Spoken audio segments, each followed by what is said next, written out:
চলো বেশি কথা না কইয়া গল্প শুরু করা যাক। মাইশা আপু এমন মাইন্ডের না, খুবই ফ্রি। আর বিয়েটা কিভাবে হলো সবাই তো দেখলেনই। আপু রাগ করলে না হয় একটু বোঝানোর কাজে সাহায্য করবেন, যেহেতু পরিবারের কাছে সমালোচনার মধ্য দিয়ে বিয়ের কথাটা গোপন থাকাটাই ভালো হবে। বিকেলে আশা চলে যাচ্ছিল। আমি বললাম, আশা শোনো, আমি চাচ্ছি আমাদের বিয়েটা গোপন থাকুক। আশা বলল, কেন? আমি বললাম, এমনিতেই পরিবারের লোকজনের কাছে অপরাধী হয়ে আছি, বিয়েটার খবর শুনলে হয়তো কত চিন্তা করে ফেলবে। তাছাড়া আম্মু ভাবি জানলে খুবই কষ্ট পাবে। আশা বলল, আচ্ছা ঠিক আছে, কাল ভার্সিটিতে দেখা হচ্ছে, বাই। আশা চলে গেল। বিকালটা ছাদেই কাটাবো, তাই ছাদে চললাম। রিমি কফি আনতে গেছে। আমি ছাদে এক কোণে দাঁড়িয়ে ভাবছি, বিয়েটা করা কি ঠিক হয়েছে? এত ভেবে কি হবে, যা হবার তো হয়েছেই। আচ্ছা, আমার কি বাসায় যাওয়া হবে? কিন্তু কিভাবে? আমার কাছে তো ভিডিও নাই। আমার বিয়ে নিয়ে পরিবারের কত ইচ্ছা আকাঙ্ক্ষা ছিল। আমারও তো ইচ্ছা ছিল মিথিলাকে বউ করব, কিন্তু নিয়তের কি নির্মম খেলা। যাকে সবচেয়ে বেশি ভালোবেসেছি সেই আমাকে নিজের অপবাদ আমার কাঁধে দিয়ে বাসা ছাড়ালো। বাড়ির কথা মনে হলেই চোখ বেয়ে পানি চলে আসে। একটা কথা ভাবছি, আল্লাহর উপর ভরসা রাখাটাই তো আমার ভালো হলো। বাসায় থাকলে তো আর রিমির মতো ভালো মেয়ে পেতাম না, আর এইরকম অপবাদ নিয়ে সবার সামনে ছোট হয়ে থাকতে হতো। রিমি কফি নিয়ে এসেছে। রিমি বলল, কি ভাবছো অনিক? কিছু না। চোখ মোছার সময় দেখে ফেললো রিমি। রিমি বলল, কিছু না মানে? এই তুমি কাঁদছো কেন? আমি বললাম, পরিবারের কথা মনে পড়ছে।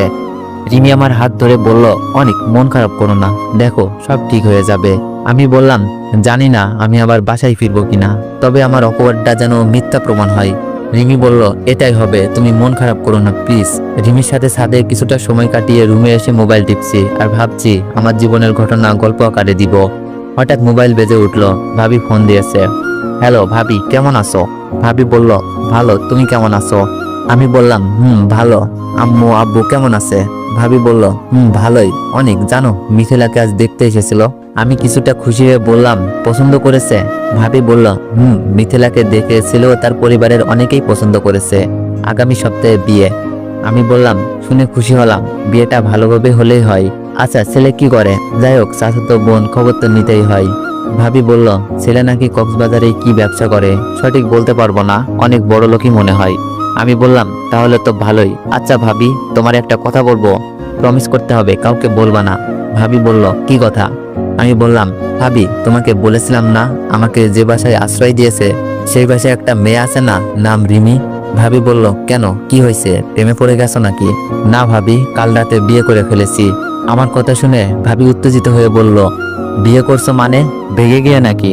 আমি বললাম, না আঙ্কেল আন্টির কথাই, তবে অনেক কাহিনী আছে, পরে বলবো তোমাকে। আচ্ছা। আমি বললাম, আচ্ছা প্লিজ বাসায় কাউকে জানিও না, আম্মু শুনলে কষ্ট পেতে পারে। ভাবি বলল, আচ্ছা ঠিক আছে। আমি বললাম, ভাবি এখন রাখি। ভাবির সাথে কথা বলার পর ফোন রেখে দিলাম। কিছুক্ষণ মোবাইল টিপার পর রিমি রুমে আসলো। রিমি বলল, আমার জানটা কি করছে? আমি বললাম, এই তো মোবাইল টিপছি, তুমি কোথা থেকে আসলা? রিমি বলল, এই তো আম্মুকে খাবার বানাতে হেল্প করলাম। তুমি এত লক্ষ্মী হলে কিভাবে? কখনো তো দেখি নাই আন্টির কাজে কোনো হেল্প করতে। আমি তো অবাক, এটাও কি আরেকটা রং? রিমি ভাব নিয়ে বলল, আমি সব সময় লক্ষ্মী। আমি মুচকে এসে বললাম, আমার বউ তো লক্ষ্মী হওয়ারই কথা, তাই না? রিমি বলল, পাম মারছো, আমার সাথে এসব চলবে না। রিমি তো দেখি পাম দেওয়াটাও বুঝে গেল। আমি বললাম, পাম তো মেয়ে পটানোর কাজে ব্যবহার হয়। রিমি রেগে গিয়ে বলল, আমি কি ছেলে? আরে না, তুমি তো আমার বউ, আর বউকে কেউ পাম দেয় না, ভুলভাল বুঝাচ্ছি। রিমি বলল, আচ্ছা ঠিক আছে, খেতে আসো। আমি বললাম, রিমি ভাবি ফোন দিয়েছিল, ভাবিকে আমাদের কথা বলেছি, অনেক খুশি হয়েছে, আর মিথিলার বিয়ে ঠিক হয়েছে। রিমি বলল, তাই নাকি? এত দুশ্চরিত্র মেয়ের বিয়ে ঠিক হয়েছে? রিমির দুই কাঁধে হাত রেখে সামনে দাঁড়িয়ে বললাম, রিমি কাউকে এভাবে বলাটা আমি পছন্দ করি না।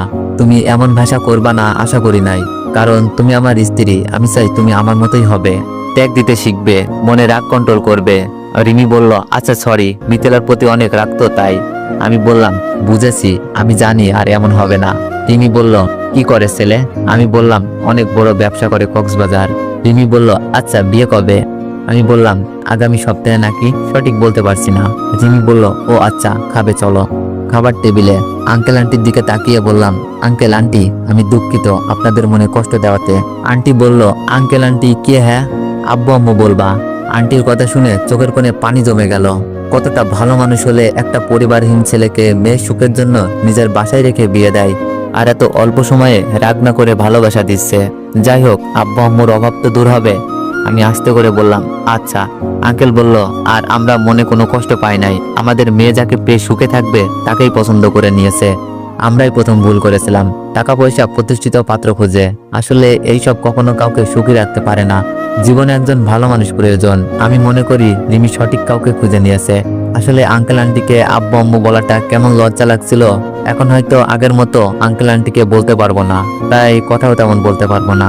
খাবার শেষ করে রুমে বসে বসে মনের সুখে গান গাচ্ছি, কিন্তু কি গান গাচ্ছি বলতে পারবো না। গুনগুন করছি কয়েকটা গানের সুর একসাথে। তো এভরিওয়ান, গানটা কি হতে পারে তোমরা একটু কমেন্টে বইলো তো। আমি বললাম, রিমি তোমার আব্বু কি বলেছে শুনেছো? রিমি বলল, কি বলেছে? আমি বললাম, তুমি সঠিক মানুষকে খুঁজে নিয়েছো। রিমি বলল, দেখা যাবে কতদিন সঠিক থাকেন। বিছানার এক পাশে শুয়ে বললাম, আমাকে ভালো মানুষও বলেছে। রিমি বলল, তুমি ভালো? আমি রিমির দিকে তাকিয়ে বললাম, কেন, ভালো না? রিমি বলল, না, খুব পচা। আমার ঘুম ভেঙে দাও তুমি, আর এমন করবা না, ওকে? যা কিছু হয়ে যাক। যদি ওয়াশরুমে যেতে হয়? রিমি বলল, যাবা, আমার ঘুম না ভাঙলেই হলো। আমি বললাম, কিভাবে যাব?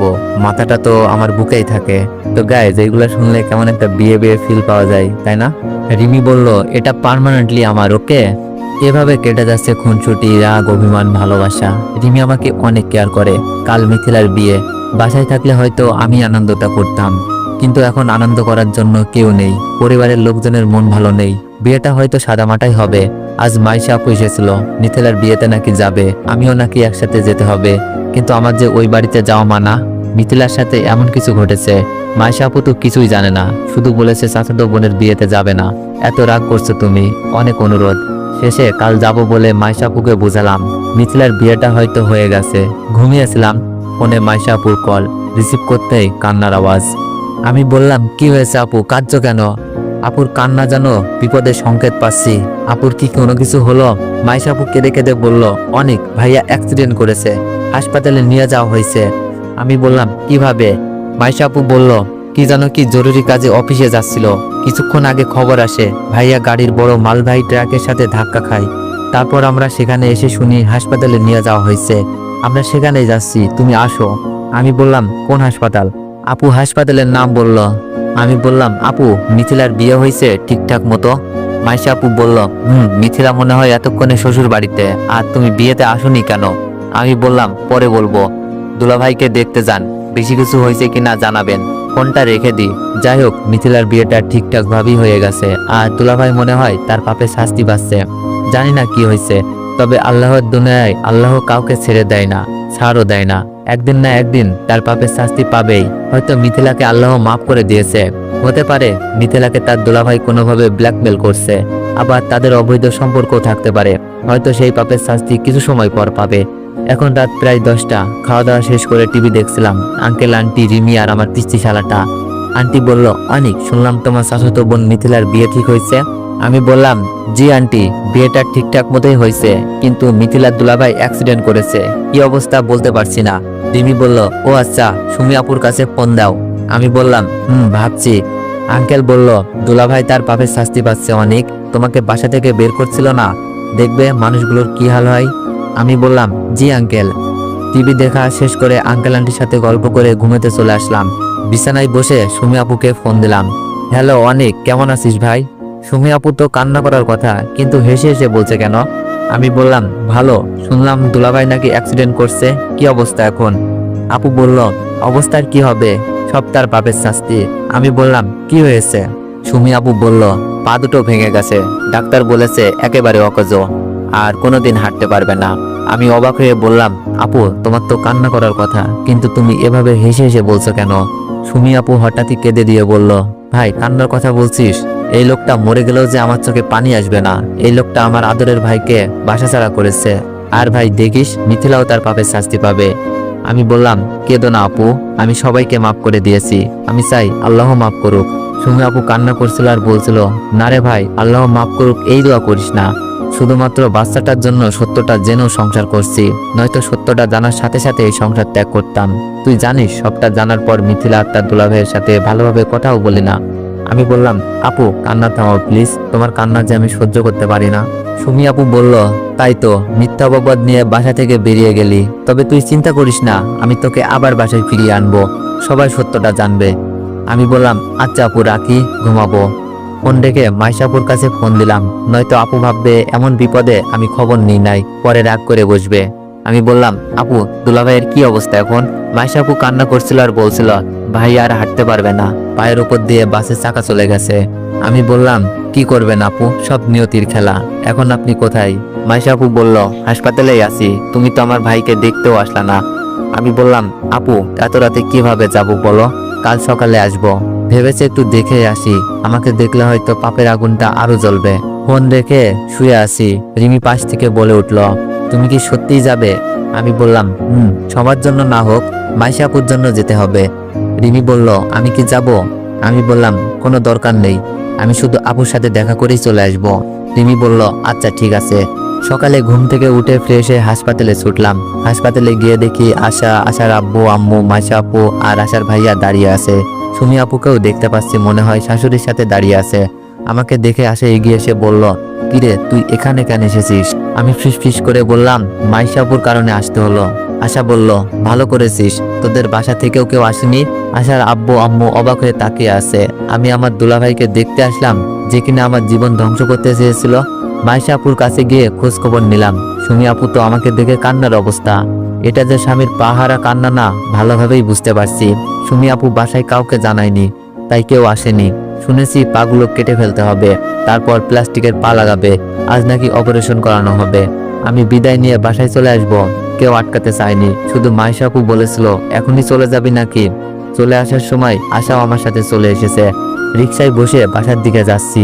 আশা বলল, অনেক ঠিক আছে, আল্লাহ কাউকে ছাড় দেয় না। তুমি হয়তো নিজে কিছু করতে চাওনি, কিন্তু আল্লাহ ঠিকই তার পাপের শাস্তি দিয়েছে। আমি বললাম, হয়তো। আশা বলল, হয়তো না, এটাই ঠিক। আমি বললাম, হৃদয় ভাইয়ার সাথে তোমার কথা হয়? আশা বলল, আসলেই হৃদয় ভাই আমাকে অনেক ভালোবাসে। আমি বললাম, দেশে আসবে কবে, কিছু বলেছে?